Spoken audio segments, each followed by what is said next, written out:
No matter what you're buying, there's always a chance that you're not getting what you think you're paying for. In May, Patagonia filed a lawsuit against Nordstrom, accusing them of hawking counterfeit tees and sweatshirts at its Nordstrom Rack stores. And back in 2017, an unlicensed doctor was sentenced to 10 years in jail for offering cosmetic butt injections using tire sealant and super glue that ended up injuring several patients and killing one. But if you think knockoff clothing is bad and deadly phony ass injections are worse, what you're about to see here is whatever's worse than worse. It's just powder. It's literally just gray powder. There's no variation in size or anything. I mean, it almost looks like flour, but it's very heavy and gray. The color of cement. That's a woman holding what she believes to be her mother's ashes, but there's a good chance that they're not. What I think happened to my mom's ashes, I don't have them.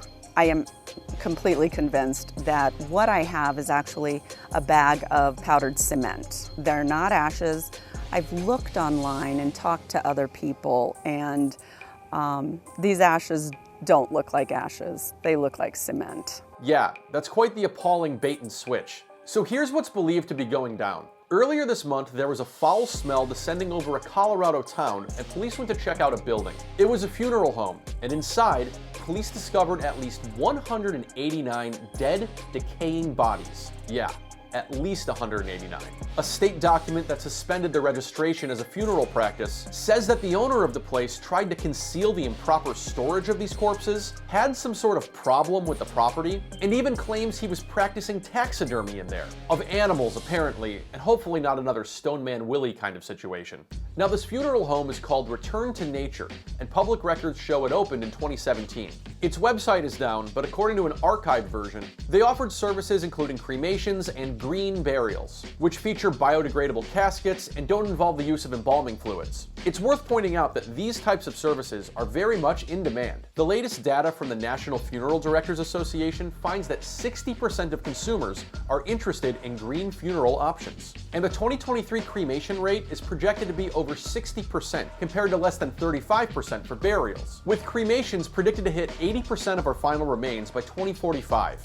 It's no wonder then, according to Fortune, private equity is looking to get in on the $23 billion funeral industry, which kind of makes sense given Andreessen Horowitz already sounds like the name of a casket manufacturer. And of course, this is in spite of people trying to do whatever they can to try to stay alive as long as possible. And I'm not just talking about moving to a blue zone to enjoy a Mediterranean salad after your Peloton workout. Futurist Ray Kurzweil thinks that thanks to technology, we could all become immortal by 2030, right after Avatar 4 comes out. And this 46-year-old millionaire is wasting no time, spending millions of dollars right now to figure out how to live forever, by considering eating a cookie in active violence, monitoring his own stool samples, and attaching a tiny jetpack to his penis to monitor his nighttime erections. Anyway, even though there's a lot of opportunity available in the funeral industry, this return to nature place did not appear to be good at keeping their death business alive. According to the Associated Press, they had all sorts of legal and financial troubles. We're talking a forced eviction, unpaid taxes, and a lawsuit from a crematory after Return to Nature failed to pay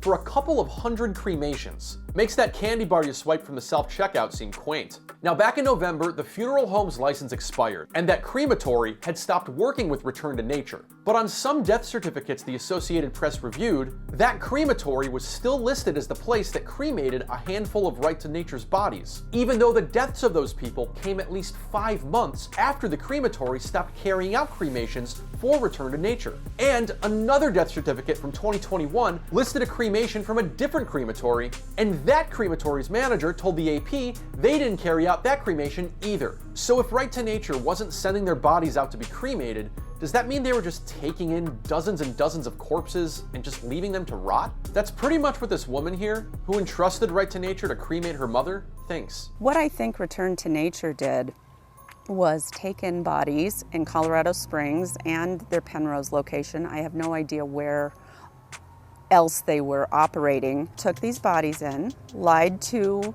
us families, and took the bodies of our loved ones down to Penrose and stacked them in with other bodies. So back to her mom's purported ashes. The families that the AP spoke with say they didn't receive an identification tag or certificate that verified their cremations were authentic. Which, come on, even your Beanie Baby comes with that little red hanger. What these families appear to have received, however, are bags containing a substance with a similar consistency to dry concrete, which funeral homes apparently use to mimic human ashes. But a couple of families went even further to test out this stuff, and after mixing these so-called ashes with water, the substance solidified. You know, like concrete. What's perhaps most egregious here isn't that Return to Nature may have swapped out real human remains for a crude make-your-own statue kit. It's that families who are prepared to say goodbye to a loved one have to go through all of this additional grief and trauma. It's unspeakable. It's unspeakable. It truly is the worst thing that my family has gone through. Her death was hard enough because we're a very close and tight-knit family, and her death was hard enough. And we were starting just to walk with it and, you know, understand that our life still goes on with that. And then this popped up and it put me way back farther than I was right after my mother passed, and healing, trying to heal from that, and the trauma of that, and the trauma of knowing that someone did this to your loved one. And of course, all the visions that play in your mind of your mom zipped up in a bag and just stacked, and it's awful. And to think about how many other families are going through this as well, it's unconscionable that these people did what they did. As noted by the Denver Post, Colorado is the only state in the union that doesn't license funeral directors or require some sort of certification, and funeral homes aren't regularly inspected by the state.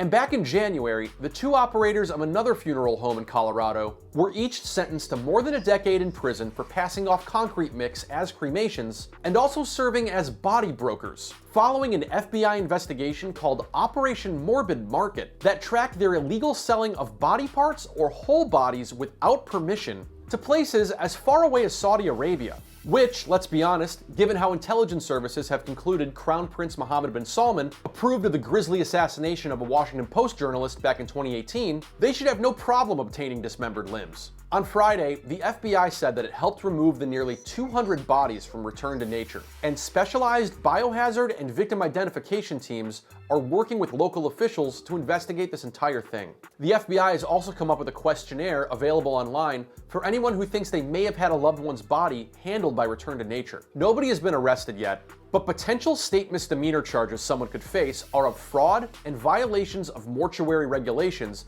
that could carry over $1 million worth of fines and up to 2 years in jail, with more severe federal charges possible too. As for that woman who trusted Return to Nature to handle her mom's final remains, she's still devastated by what's transpired. I don't know that there are words strong enough to express that feeling, the anger combined with the betrayal, and something so sacred as taking care of your loved one after they pass, and that being completely ignored